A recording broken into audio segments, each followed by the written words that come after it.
talib yang belajar,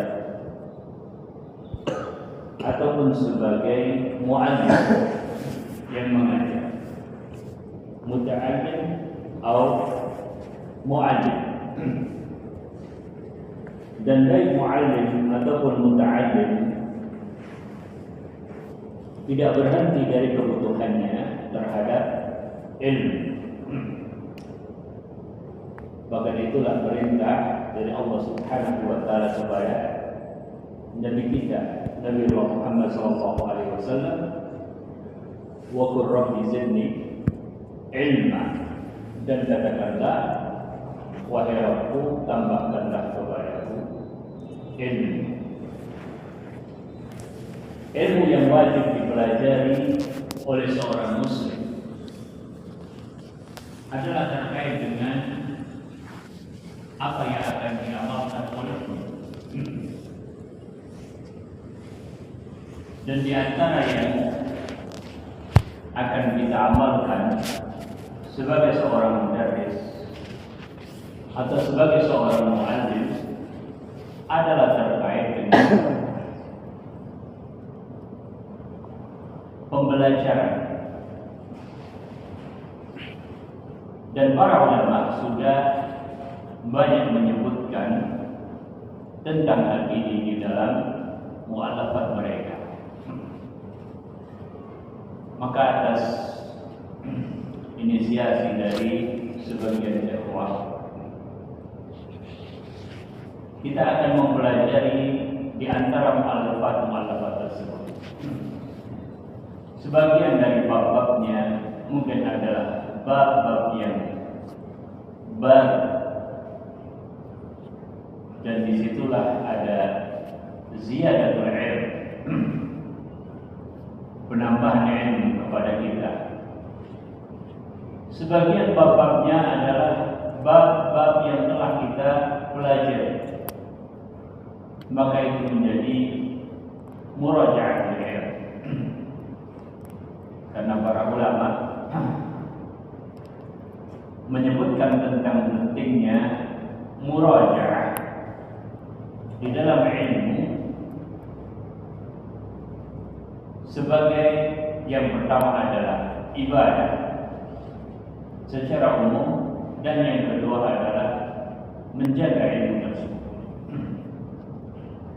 Maka sebagian di antara yang mungkin sudah kita pelajari dan merupakan bab murajaah, kita tidak akan bahas secara panjang lebar.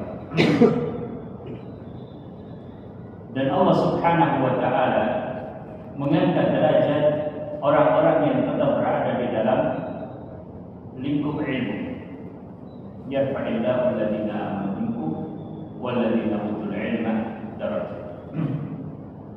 Kemudian di antara kitab yang insyaallah akan menjadi pembahasan kita adalah kitab yang masyhur insyaallah di kalangan thulabul ilm. Itu kitab yang ditulis oleh Ibnu Jama'ah rahimahullah ta'ala. Beliau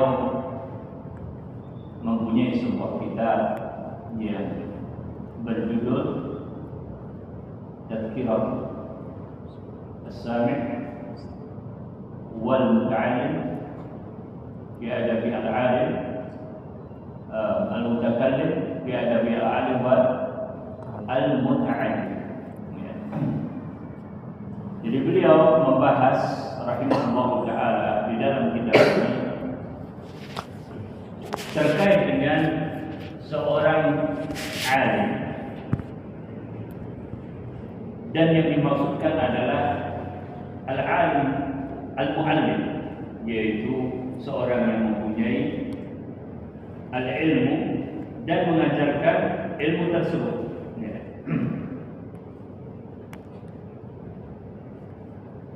Dan al-muta'allim, yaitu yang belajar, tak terkecuali adalah al-alim yang tetap harus belajar, sebagaimana dikatakan oleh ulama bahwasanya la yazalul alim aliman ma ta'allam. Seorang alim itu dikatakan alim apabila dia terus belajar ilmu. Kalau dia berhenti maka berubah menjadi jahil. Demikian pula terkait dengan adab-adab di dalam ta'lim.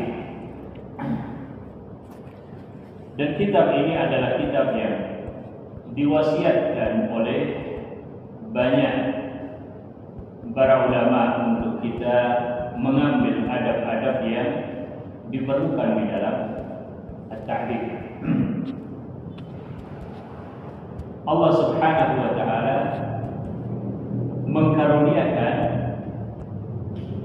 warisan para ulama ini sebagai warisan yang paling berharga. Karena di dalam warisan-warisan mereka inilah yang sesungguhnya telah menghasilkan generasi yang terbaik.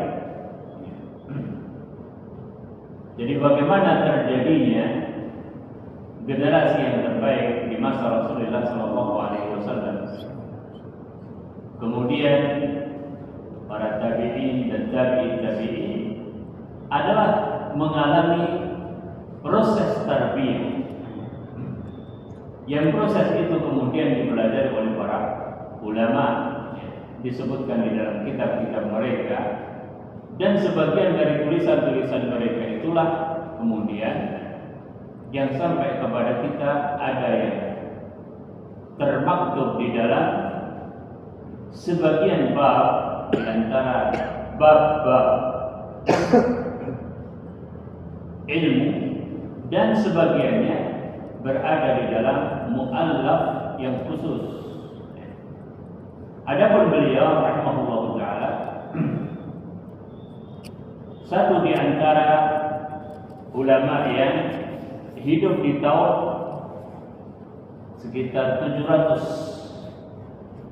atau wafat di tahun sekitar 700-an Hijriah. Tentunya apa yang beliau tulis ini juga merupakan jawaban dari kebutuhan yang ada. Jadi apabila ulama-ulama kita dahulu memperhatikan kondisi talabul ilm, kondisi orang-orang yang sedang belajar,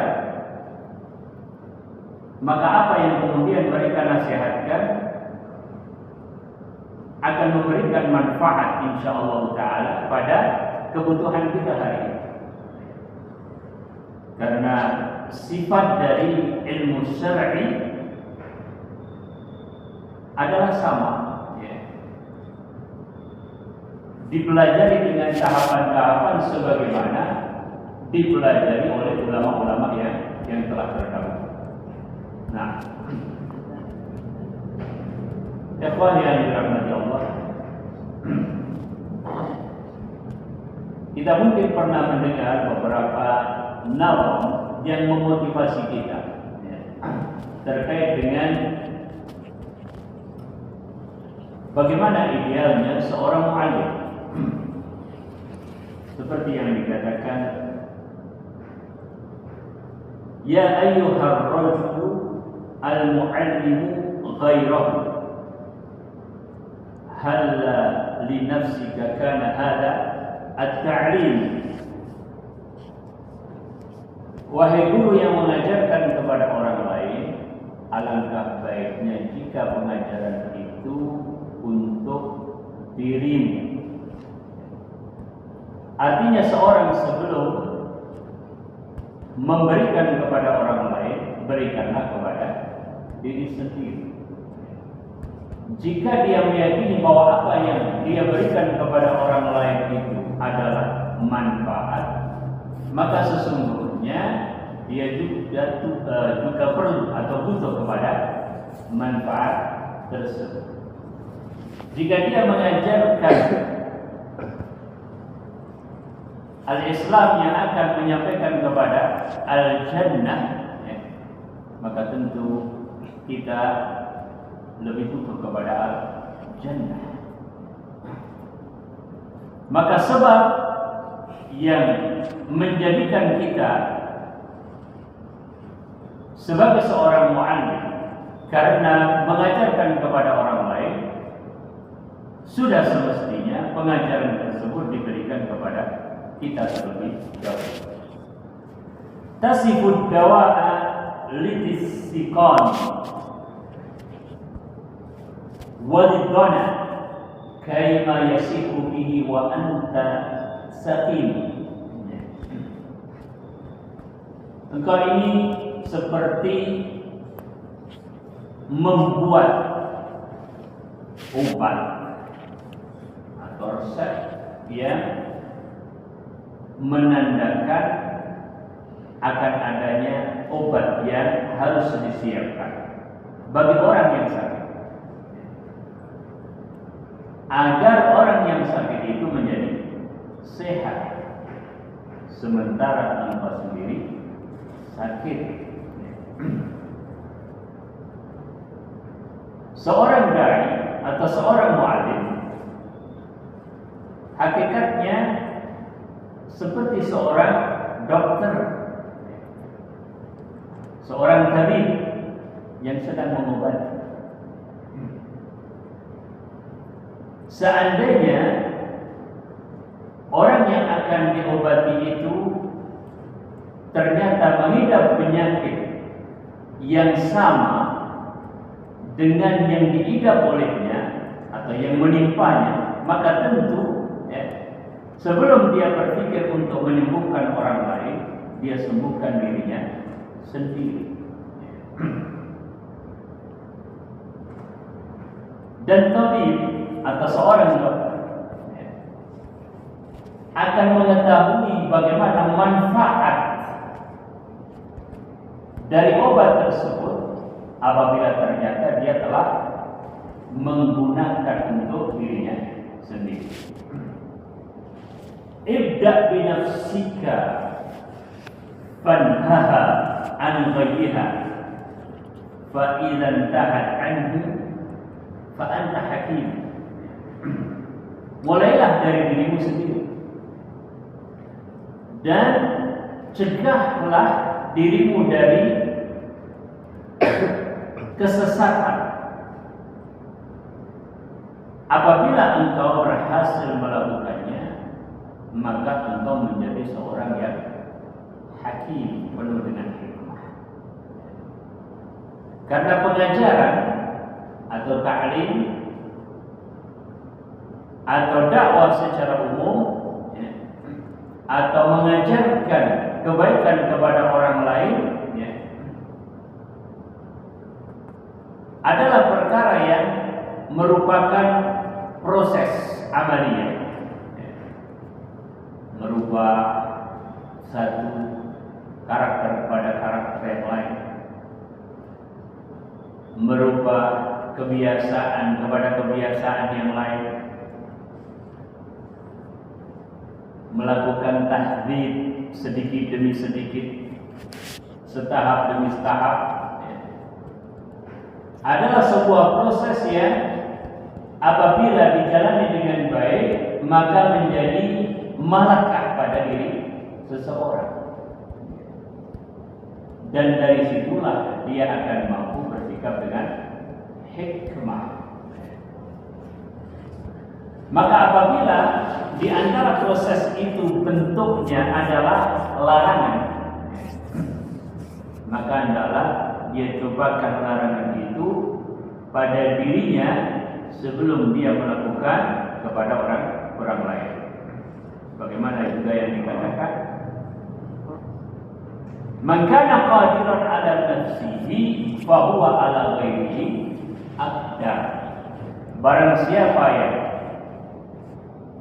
mampu terhadap dirinya sendiri, maka terhadap orang lain dia lebih mampu. Fahunaka tu'dzar in wa'adta wa yuktada bil qawli minka wa yuqbal at-ta'lim.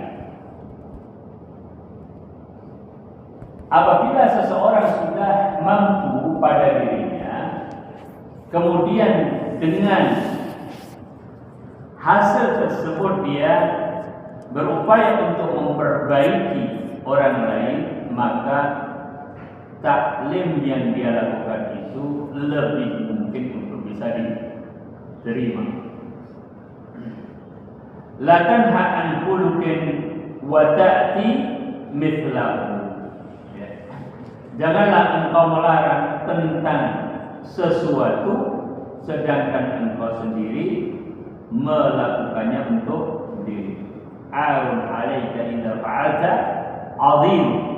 Itu aib bagimu apabila engkau melakukannya, maka hal tersebut adalah kelemahannya yang besar.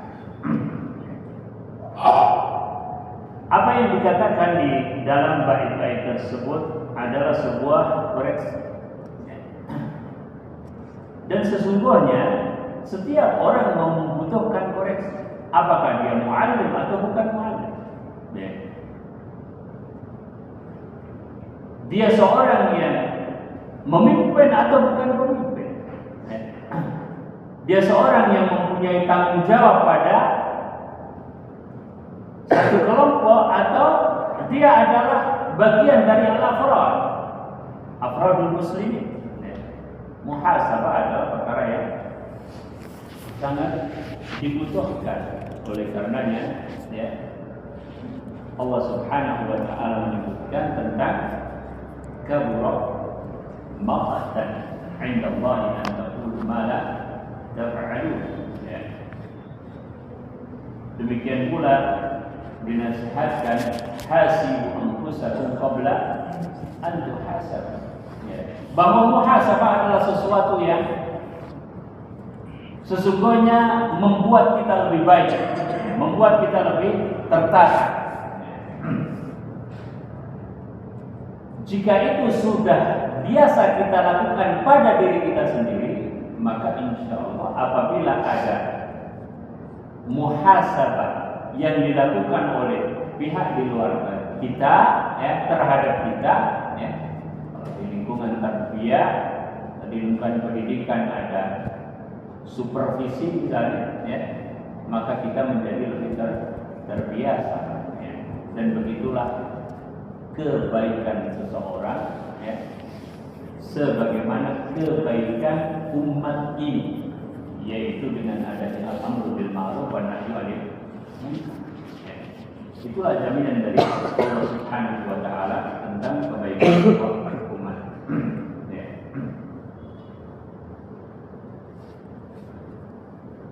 Tadi seperti kita jelaskan, bahwa di antara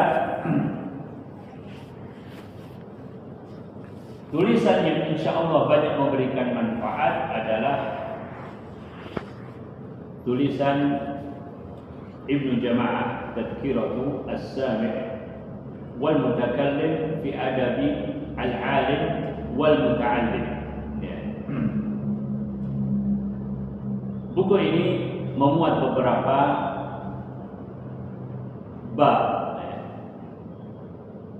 Ada bab yang terkait dengan fadlul ilmi, ada bab yang terkait dengan adab al-alim bi nafsihi wa mura'atu talibihi wa darsihi. Ada bab yang terkait dengan adabul muta'allim bi nafsihi wa ma'a syai'ihi wa rifqatihi wa darsihi. Ada bab yang terkait dengan ma'al kutub allati hiya alatu al-ilm, dan ada bab yang terkait bahkan dengan sunnah al-madaris. Beliau rahimahullah ta'ala berdasarkan pengalamannya di bidang al-ilm wa talabul ilm menyebutkan, setelah membuka kitab beliau dan di antaranya menyebutkan firman Allah Ta'ala, wa innaka la'ala khuluqin 'azim. Amma ba'du, fa inna min ahammi ma yubadiru bihi al-labib syarh shababihi wa yu'addibu nafsahu fi tahsilihi wa iktisabihi husnal adabi alladhi syahida asy-syar'u wal 'aqlu bi fadlihi wattafaqatil ara'u wa al-sinatu ala syukri ahlihi. Jadi beliau memberikan nasihat kepada siapapun, khususnya lagi adalah mereka yang berada di dalam usia syabab. Antum alhamdulillah syabab.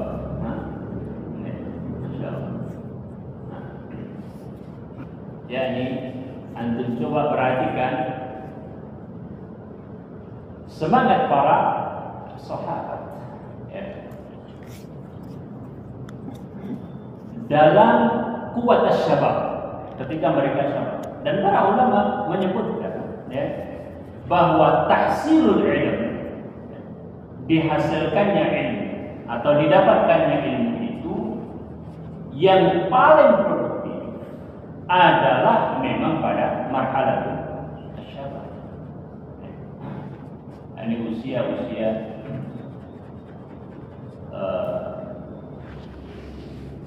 20 tahun sampai 40 tahun usia syabab. Kalau sudah 40 tahun, sebagian ulama masih mengatakan syabab, tetapi sudah mempunyai kecenderungan yang berbeda. Oleh karena yang disebutkan di dalam Al-Quran, idza balagha arba'ina sanatan qala rabbi auzi'ni an ashkura ni'mataka allati an'amta alayya wa ala walidayya wa an a'mala salihan taradahu wa aslih li fi dhurriyyati. Sudah ada kaitan dengan dzurriyyah dan sebagainya. Ini tutu ilaika wa inni minus. Nah, marhalah tahsil yang paling utama adalah pada marhalah syabab. Jadi, seandainya pada marhalah ini antum dalam posisi sebagai mudarris atau muallim, itu adalah formalitas kegiatan keseharian. Tetapi hakikatnya antum masih dalam marhalah tahsil. Bahkan tahsilul ilm hakikatnya ila al-mamat, sebagaimana yang dikatakan oleh Imam Ahmad rahimahullah ta'ala, minal mahbara ila al-maqbara. Tetapi maksud dari sebagian ulama, marhalah yang betul-betul produktif adalah marhalah syabab. Seorang sahabat meminta kepada Nabi sallallahu alaihi wasallam untuk bisa menghatamkan Al-Quran sehari sekali. Semangatnya mereka para syabab, ya Rasulullah, da'ni astamti'u bi quwwati wa syabab. Ya Rasulullah, biarkan saya menggunakan sebaik-baiknya masa kuatku, masa syababku, quwwati wa syabab. Jadi beliau rahimahullah ta'ala menyebutkan tentang khususnya marhalah yang produktif di dalam tahsilu al-ilm. Wa aulahum bi hiyazati hadhihi al-martabah al-jalilah ahlul ilmi alladhina jalabu bihi zarwatal majdi was-sana'i wa ahrazu bihi qasabatis sabqi ila waradati au wirathati al-anbiya. Dan yang paling berhak di sini ya, pada martabah yang jalilah yang beliau ingin sampaikan ya, adalah mereka ahlul ilm. Artinya semakin diri kita itu dipredikatkan merupakan bagian dari ahlul ilmi ya, entah oleh siapapun, minimalnya adalah oleh orang-orang yang kita ajak ya. Kita kalau di hadapan ustadz kita adalah murid, tapi di hadapan murid kita adalah ustadz gitu, ya. Nah, bahwa mereka yang masuk di dalam ahlul ilmi ya, yang dengan ilmu itu mereka akan mendapatkan zarwatal majdi wassanad, yaitu puncaknya kemuliaan ya, dan kebaikan, dan akan berada di dalam kecepatan untuk sampai kepada warisan al-anbiya alaihi wassalatu wassalam. Li'ilmihim bimakarimi akhlaqin Nabi sallallahu alaihi wasallam wa adabihi wa husni sirati a'immah al-abhar min ahli baitihi wa ashabihi wa bima kana alaihi a'immatu ulama as-salaf wa iqtada bihadihim fihi masyayikh al-khalaf. Karena ahlul ilmi itulah yang akan lebih paham ya, tentang makarimul akhlak. Jadi sudah sepantasnya ya, kita selalu menambah tentang ilmu terkait dengan adab, terkait dengan akhlak ya, ketika kemudian kita memang juga mempunyai bagian untuk mengajarkan kepada orang lain. Qala Ibnu Sirin rahimahullahu ta'ala, kanu yata'allamuna al-huda kama yata'allamuna al-ilma. Dahulu mereka mempelajari al-huda, maksudnya al-adab ya, sebagaimana mereka mempelajari ilmu. Maka ikhwah dan akhwat azanillahu wa iyyakum ya, di samping kita menambah ya, ilmiah, kita harus menambah amaliyah. Di samping menambah ilmu juga menambah adab. Dan sesungguhnya itu adalah kebutuhan. Sebab ketika orang melihat kita sebagai mudarris dan sebagai muallim, tidak hanya melihat kemampuan di dalam ilmiah, tetapi juga melihat kemampuan di dalam amaliyah. Wa qala al-Hasan, in kana ar-rajul la yakhruj fi adabi nafsihi as-sanataini thumma as-sanataini. Jadi seorang yang belajar ya, dia melakukan pembelajaran baik terkait dengan ilmiah ataupun amaliyah itu terus menerus dan tidak bertahap memang ya. Kita akan menjadi seorang yang saleh ya, atau menjadi seorang yang dijadikan qudwah, tidak seperti membalikkan staf.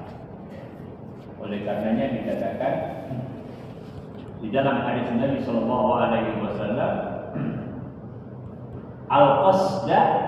al-qasda tablughu Al-qasda artinya adalah tidak ifrat dan juga tidak tafrid, ya. Akan tetapi pertengahan. Kemudian disebutkan oleh Nabi Shallallahu Alaihi Wasallam berulang al-qasda, al-qasda, ya. Artinya dilakukan terus menerus. Tablughu, maka engkau akan sampai, ya. Bagaimana dikatakan di sini oleh Al-Hasan Al-Basri, ya, bahwasanya di dalam mempelajari itu as-sanatain, tsumma as-sanatain, ya, dan seterusnya. Wa qala Sufyan bin Uyainah anna Rasulullah sallallahu alaihi wasallam huwa al-mizanul akbar wa alayhi tu'radul asya'u ala khalqihi wa siratihi wa hadihi fama wafaqaha fahuwa al-haqq wa ma khalafaha fahuwa al-batil. Bahwasanya Rasul sallallahu alaihi wasallam adalah al-mizanul akbar, adalah ukuran timbangan yang paling utama, yang pada ukuran tersebut dinilai berbagai hal, yaitu dinilai berdasarkan akhlak beliau, sirah beliau, petunjuk beliau. Maka yang sesuai dengan akhlak Nabi itulah kebenaran. Yang tidak sesuai dengan akhlak Nabi itulah kebatilan. Maka seperti yang dikatakan oleh sebagian ulama, ya, kalau kita mau menghadirkan Nabi, kita pelajari hadis-hadis Nabi Sallallahu Alaihi Wasallam. Jadi mereka, para ulama hadis, ya, ketika bersolawat seperti yang dikatakan oleh Ibnu Qayyim rahimahullah taala, ya, bersolawatnya tidak seperti solawatnya orang awam. Kenapa? Karena mereka mengetahui Nabi Sallallahu Alaihi Wasallam melebihi pengetahuan orang awam terhadap Nabi. Begitu pula ulul ilm, para penuntut ilmu. Ketika mereka atau sebagian manusia, ya, memahami salah di dalam cara, ya, mencintai Nabi Sallallahu Alaihi Wasallam, ya, maka sebagian ulama mengatakan kalau engkau benar-benar mau menghadirkan Nabi di tempatmu, maka pelajarilah hadis-hadis Nabi Sallallahu Alaihi Wasallam dengan sebaik-baiknya.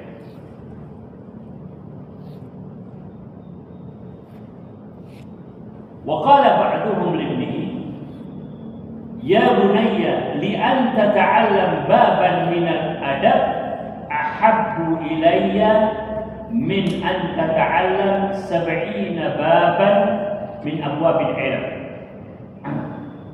Sebagian mereka mengatakan, wahai putraku, ya, engkau belajar satu bab di dalam adab itu lebih baik daripada engkau mempelajari 70 bab ilmu. Seperti tadi kita sebutkan bahwa perumpamaan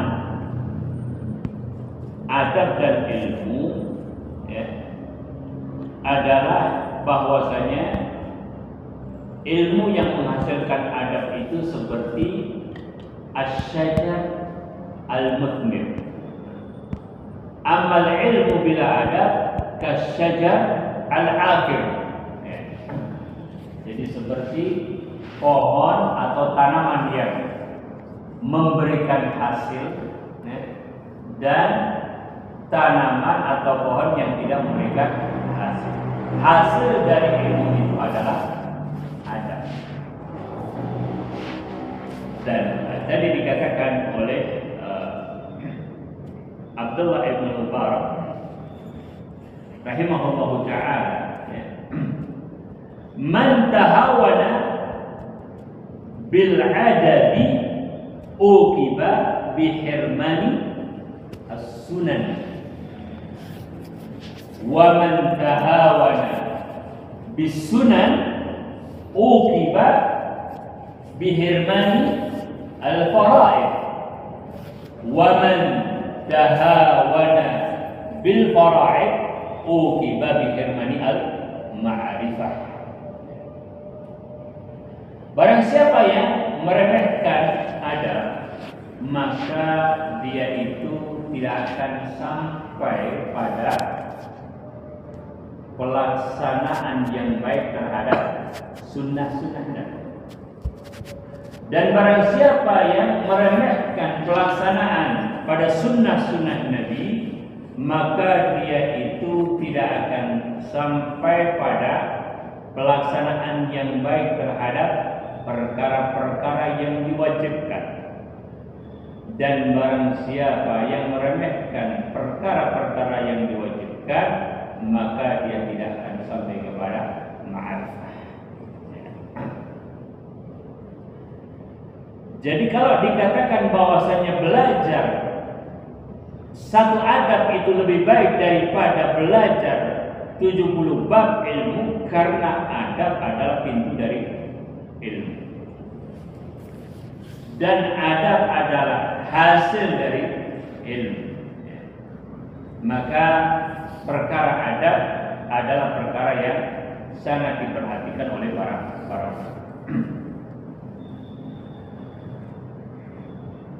wa qala Muhammad ibn al-Husain ibn al-Mubarak, nahnu ila kathirin min al-adab ahwaju minna ila kathirin min al-hadith. Muhammad ibn al-Husain berkata kepada Ibn al-Mubarak, kami ini lebih banyak butuh kepada adab dibandingkan kepada hadis. Maksudnya, membutuhkan amalan lebih banyak dari membutuhkan pengetahuan. Dan itulah pula yang sesungguhnya diinginkan dari sebuah tarbiyah, bahwa tarbiyah yang muthmirah, yang memberikan hasil adalah tarbiyah yang mampu merubah dari yang baik menjadi lebih baik, dari yang kurang baik menjadi baik. Perubahan-perubahan tersebut tidak lain adalah karena diamalkannya ilmu atau diamalkannya pengetahuan. Sehingga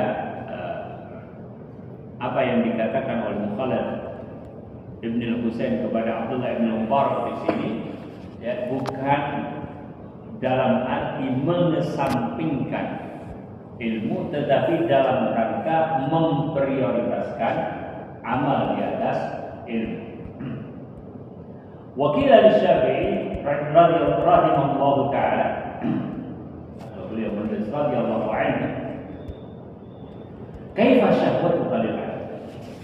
Qala asma'u bil harfi mimma lam asma'hu fatawaddu a'dha'i anna laha asma'an fatan'am bihi ila wa kaifa talabuka lahu qala talabul mar'ati al-mudillah waladaha wa laysa laha ghayruh.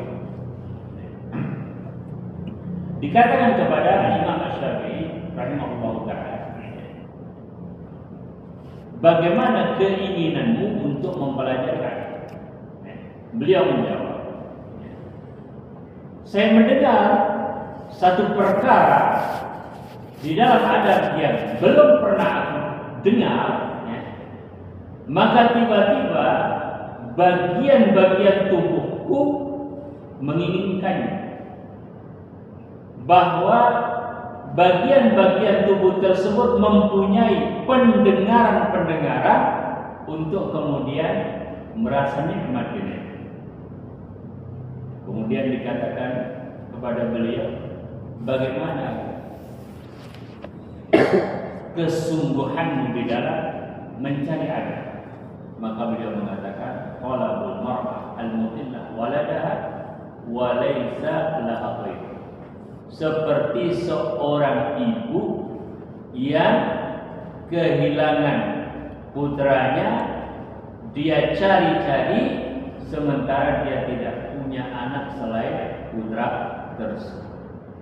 Artinya bahwa perhatian Al-Imam Asy-Syafi'i rahimahullahu ta'ala di dalam masalah adab ini digambarkan dengan perumpamaan yang sedemikian, menggambarkan tentang tingginya kebutuhan kepada adab sebelum kebutuhan kepada ilmu. Bahkan bisa dikatakan tidak akan berhenti sampai mendapat hajat. Artinya beliau rahimahullahu ta'ala adalah seorang yang kita kenal di dalam ilmu dirayah al-hadis. Kita kenal sebagai seorang yang masyhur di dalam usul, tapi kita juga mengenal beliau rahimahullahu ta'ala di dalam bait-bait yang kaitannya dengan adab sangat baik. Walamma balaghat rutbatul adab hadhihi al-maziyyah wa kanat madarik mufaddilatihi khafiyyah da'ani ma ra'aytuhu min ihtiyaji talabah ilayhi wa asri tikrari tawaqqufihim alayhi.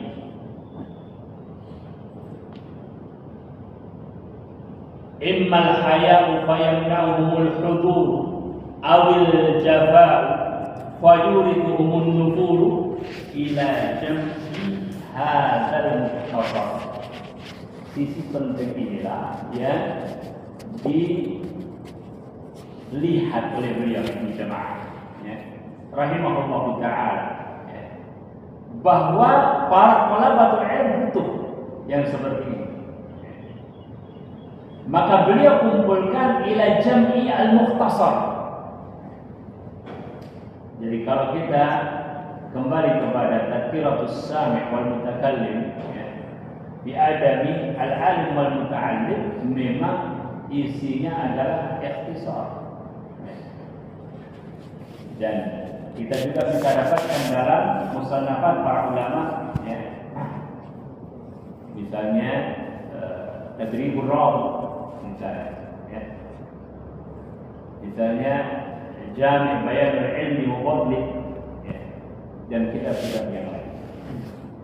Beliau mengatakan bahwa ini adalah mukhtasar, mudzakiran lil alim ma ju'ila ilaihi, sebagai tadzkir bagi seorang mu'allim bahwa dirinya dikaruniai ilmu, dinisbatkan kepadanya ilmu, maka apa yang seharusnya ada pada dirinya. Wa munabbihan lit-talib ala ma yata'ayyanu alaihi, dan sebagai tanbih bagi talib, bagi seorang yang belajar, apa yang seharusnya dia lakukan. Seperti tadi saya sampaikan bahwa hakikatnya atau faktanya kita adalah mu'allim dan juga muta'allim. Wa ma yashtarikani fihi minal adab wa ma yanbaghi suluku fi musahabati al-kutub, dan apa yang seharusnya menjadi adab kedua-duanya, baik al-alim ataupun al-muta'allim, dan apa yang seharusnya dilakukan di dalam bermuamalah kepada kitab-kitab sebagai sumber-sumber ilmu. Thumma adab min sadmil madaris منتهيا أو طالبا لأنها مساكن طلبة العلم في هذه الأزمنة غالبا.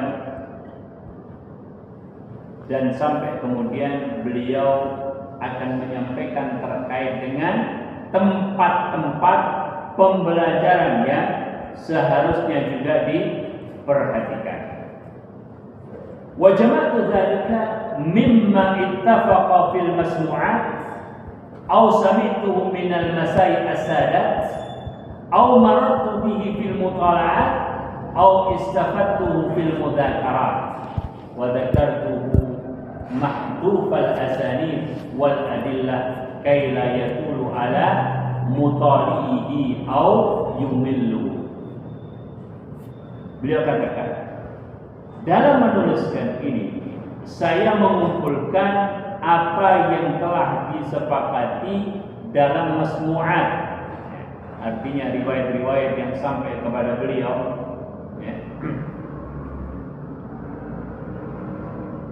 Atau aku mendengarnya dari masai as-sadat, ya, dari syekh guru-guru, ya. Atau aku lewati dalam mutalaat dari bacaan-bacaan yang beliau lalui, au istafadtuhu fil mudhakarat, atau aku mengambilnya sebagai faedah dalam mudzakarah yang saya lakukan. Perhatikan tentang apa yang beliau sampaikan. Jadi betapa ulama-ulama kita, ya, terlibat, ya, di dalam hasanah Islamiyah ini, ya, dengan penuh juhud. Juhud mereka adalah juhud yang besar. Dan juhud tersebut adalah juhud yang menandakan, ya, ketika mereka menghasilkan tulab yang mumayyizin, yaitu murid-murid yang mempunyai kedudukan yang baik, adalah melalui proses dari yang telah dilakukan oleh para ulama-ulama. Jadi pembelajaran, ya, saya sampaikan pada kesempatan yang lalu, ya, tentang bagaimana Al-Imam An-Nasai rahimahullahu ta'ala, ya, ketika belajar hadis, beliau mendapatkan salah satu guru beliau itu adalah seorang muhaddits yang pembelajaran hadisnya itu berbayar. Artinya murid-murid yang dalam majelis beliau menerima riwayat hadis itu berbayar. Sementara Al-Imam An-Nasai waktu itu tidak memiliki dia. Maka apa yang beliau lakukan? Beliau bersembunyi di balik penghalang masjid, ya, di belakang murid-murid yang lainnya, dan beliau tetap mengikuti, ya, bagaimana hadis dilakukan oleh syekhnya. Nah, suasana seperti itu adalah suasana juhud para ulama-ulama kita terhadap para murid-murid yang belajar bersama mereka, dan kemudian menghasilkan mereka yang juga ulama-ulama seperti yang dikatakan oleh beliau di sini, bahwa beliau menghasilkan tulisan yang seperti ini dengan juhud, dengan masmu'at yang diterima oleh beliau, dengan menerima dari masyayikh, dengan melakukan mutola'at, ya, membaca sendiri, ya, dan juga mudzakarah, ya, tadi murajaat, mengulang-ulang dari ilmu-ilmu yang beliau dapatkan. Mahdhufal asanid, ya, sengaja dihilangkan sanad-sanad, ya, dari riwayat-riwayat tersebut. Wal adillah, dan dalil-dalilnya, kay la yatul ala mutalihi aw yumil, supaya tidak terlalu panjang, ya, buat orang yang mau membacanya, nah, dan juga tidak menjadikan bosan. وقد جمعت فيه بحمد الله تعالى من تبارك آداب هذه الأبواب ما لم أره مجموعا في كتاب وقدمت على ذلك بابا مختصرا في فضل العلم والعلماء على وجه التبرك والاعتداء. Jadi beliau katakan saya telah melakukan penyusunan dalam berbagai bab yang tidak saya dapatkan di dalam tulisan yang lain. Minimalnya hal tersebut yang beliau ketahui pada masa itu. Dan inilah juga merupakan juhud para ulama yang bahwa mereka berupaya untuk mendapatkan cara yang terbaik mendekatkan ilmu ini kepada ulama. Demikian pula kita sebenarnya sebagai seorang mudaris, sebagai seorang yang mempunyai pengalaman keseharian, bermuamalah terhadap siswa. Kita berupaya untuk menemukan perkara-perkara yang memudahkan siswa untuk belajar. Dan itulah yang sesungguhnya merupakan taufik insyaallah taala. Selama memang terbukti ternyata mampu menukilkan apa yang kita ingin transfer kepada para pelajar. Di sini kita belajar di lingkungan yang muridnya adalah anak-anak sekolah dasar. Mungkin ada cara-cara tertentu, ada teknik-teknik tertentu yang sesuai dengan mereka, yang pas dengan mereka. Maka itu adalah merupakan bagian dari juhud insyaallah. Dan betapa banyak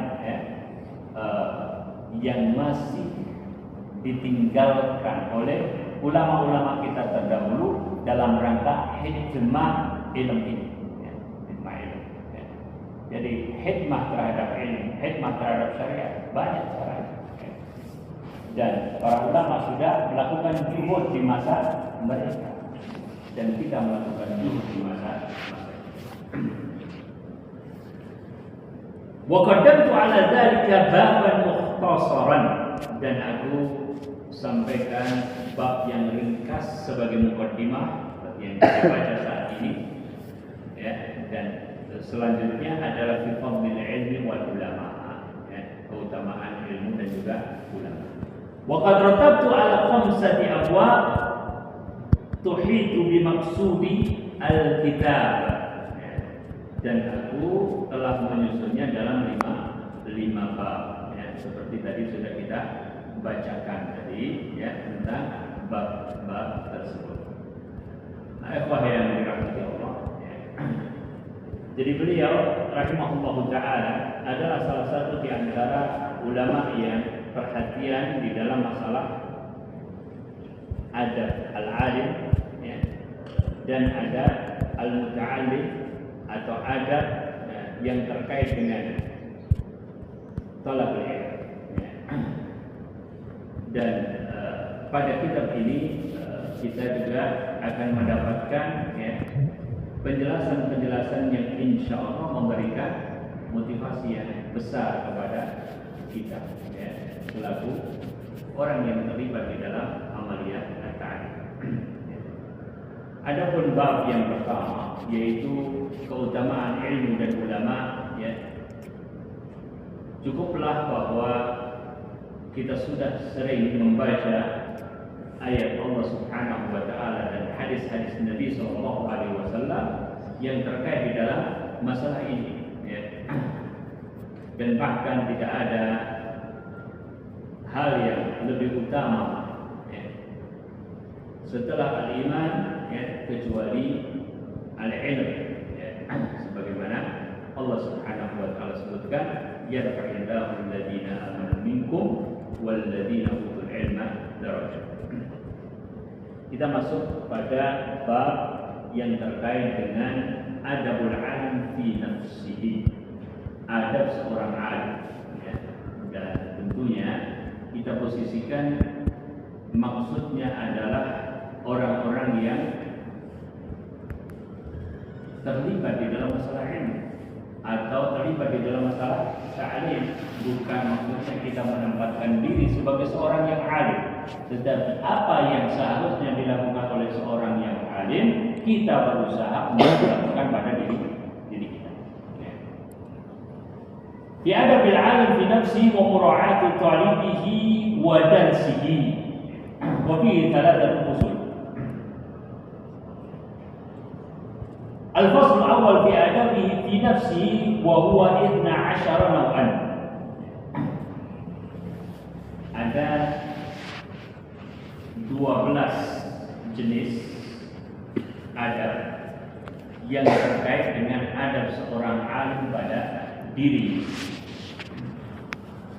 Yang pertama dia katakan an-naw' awal dawamu muraqabatillahi ta'ala fis sirri wal 'alan. Selalu merasa diawasi oleh Allah Ta'ala, baik dalam keadaan sendiri ataupun dalam keadaan di hadapan orang lain.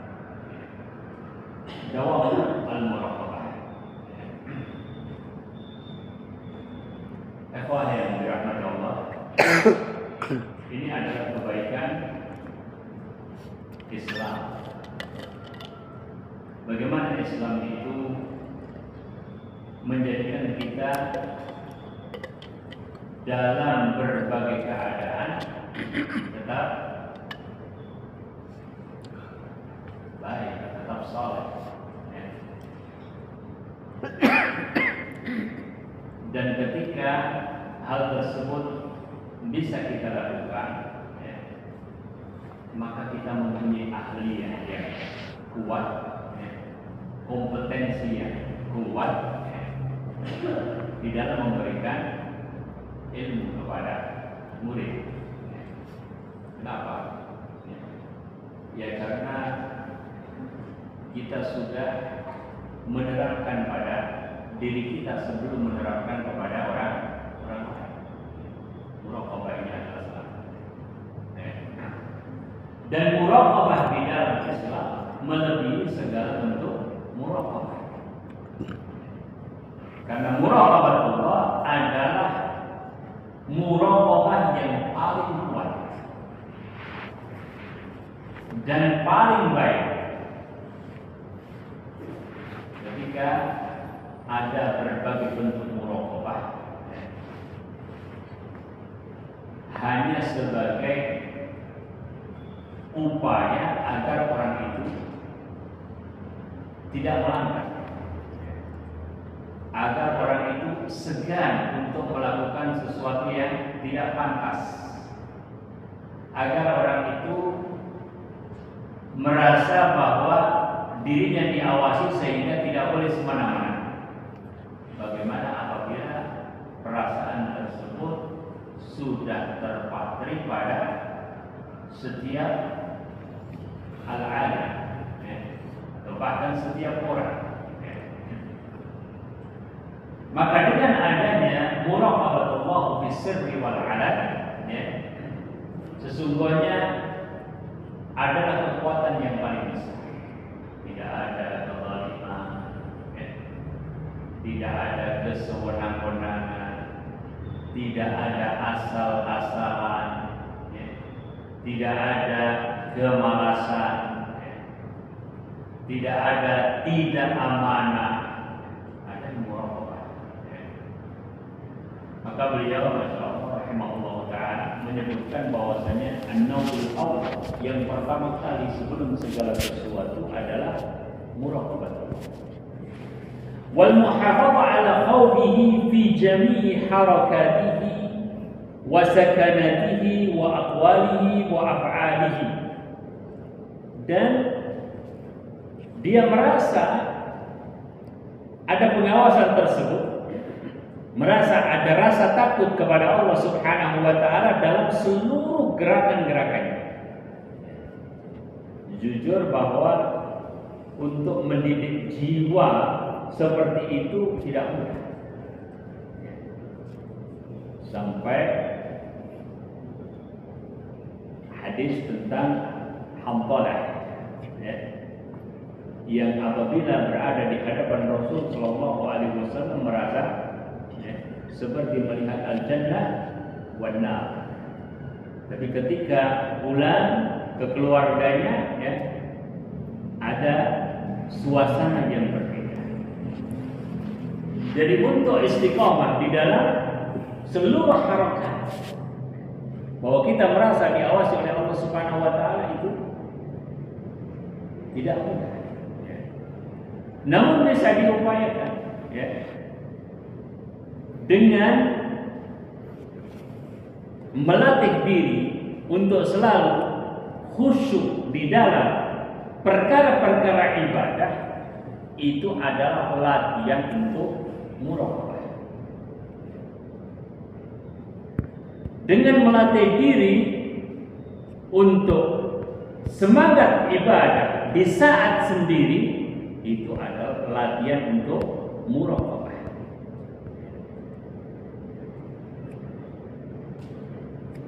Dan barang siapa yang sampai kepada kondisi itu, Masya Allah, sudah sangat membantu untuk dirinya selalu istiqomah di atas kebenaran. Fi jami'i harakatihi wa sakanatihi, geraknya, diamnya, aqwalihi wa af'alihi, perkataannya, perbuatannya. Fa innahu aminun ala ma auda'a minal ulum wa ma mana'a minal hawas wal fuhum. Sesungguhnya dia adalah orang yang harusnya menjaga amanat atas karunia-karunia yang Allah berikan kepadanya, baik terkait dengan ilmu, terkait dengan indera, terkait dengan pemahaman. Jadi orang ketika zahirnya adalah seorang yang padanya itu dititipkan amanah-amanah ini, maka dia akan berusaha untuk menjaganya karena merasa Allah mengawasi pada amanah tersebut. Maka muraqabah ini semacam kontrol terhadap berbagai pelanggaran. Karena apa? Karena ketika dia mau melanggar, dia meyakini bahwasanya Allah mata terhadap apa yang saya katakan, apa yang saya lakukan, dan apa yang Allah titipkan pada diri. Allah Ta'ala berfirman dalam surat Al-Anfal ayat 27. Ya ayyuhalladzina amanu la takhulullaha war rasula wa takhunu amanatikum wa antum ta'lamun. Wahai orang-orang yang beriman, janganlah kalian mengkhianati Allah, mengkhianati Rasulnya, mengkhianati amanat-amanat kalian, sedangkan kalian mengetahui. Allah Subhanahu wa Ta'ala mengetahui, dan manusia itu tahu tentang dirinya sendiri. Kita ini tahu tentang diri kita, walau alqa ma'adirah. Kita mungkin bisa beralasan macam-macam ketika di hadapan orang, tetapi kita sendiri sesungguhnya paham siapa diri kita. Kita mengetahui kondisi diri kita yang sebenarnya. Kita mengetahui kedudukan diri kita yang sebenarnya. Maka kita berdoa kepada Allah Subhanahu wa Ta'ala agar bisa menjaga amanah, agar Allah Subhanahu wa Ta'ala islah diri kita, agar Allah Subhanahu wa Ta'ala tahdzib diri kita. Wa qala ta'ala dalam surat Al-Maidah ayat 44, bimastuhfidu min kitabillah wa kanu alaihi syuhada'a fala tahsyawun nasa wakhshawun. Maka janganlah kalian takut kepada manusia, tapi takutlah kepada diriku, kata Allah Subhanahu wa taala. Jadi dengan adanya muraqabatullah, sesungguhnya berbagai kesulitan akan selesai, tak terkecuali di dunia pendidikan ini. Di dunia pendidikan seringkali terjadi berbagai pelanggaran yang terjadi. Dengan adanya muraqabatullah sebaik-baiknya kita merasa bahwa kita sedang melaksanakan amanah, kita merasa bahwa Allah melihat apa yang kita lakukan dan apa yang kita katakan. Dengan seperti itu secara otomatis akan kemudian mengangkat kualitas kita dengan adanya muraqabah. Bahkan seorang yang benar di dalam masalah keyakinannya adalah seorang yang apabila berada di tempat umum dan berada di tempat tersembunyi tetap bertakwa kepada Allah Subhanahu wa taala. Ittaqillaha haitsuma kunta. Bertakwalah kalian kepada Allah dimanapun kalian berada. Bahkan sebagian ulama menunjukkan mereka mempunyai amalan-amalan yang orang lain tidak tahu, karena mereka merasa bahwa mereka diawasi oleh Allah Subhanahu wa taala. Jadi mereka mempunyai amalan-amalan yang merupakan kebaikan-kebaikan yang tersembunyi dari kebanyakan orang. Tapi Allah Subhanahu wa taala mengetahui. Wa qala Syafi'i rahimahullah taala, "Laisa al-ilmu ma hufidha, al-ilmu ma nafa'a." Ilmu itu bukanlah sesuatu yang dihafal, akan tetapi ilmu itu adalah sesuatu yang memberikan manfaat. Maksudnya bahwasanya ilmu agama itu adalah ilmu praktek, ilmu yang harus dipraktekkan atau diamalkan. Bukan berarti ilmu itu tidak dihafalkan. Ilmu dihafalkan, tetapi ilmu yang benar-benar ilmu adalah ilmu yang kemudian memberikan manfaat. Wa min dzalika dawamus sakinah wal waqar wal khushu' wat tawadhu lillah wal khudu'.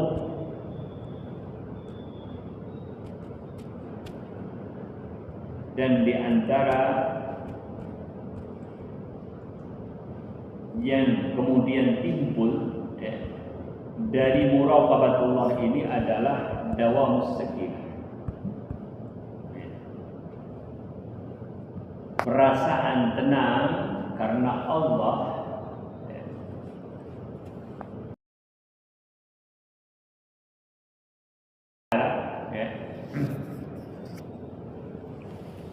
kemudian khusyuk, kemudian tawadhu karena Allah, kemudian tunduk kepada ketentuan-ketentuan dari Allah Subhanahu wa taala. Wa mimma kataba Malik ila Rasyid, dan di antara yang ditulis oleh Imam Malik kepada Harun ar-Rasyid, idza alimta ilman fal yura, apabila engkau mengetahui ilmu tentang sesuatu, maka hendaklah ilmu itu hasilnya terlihat.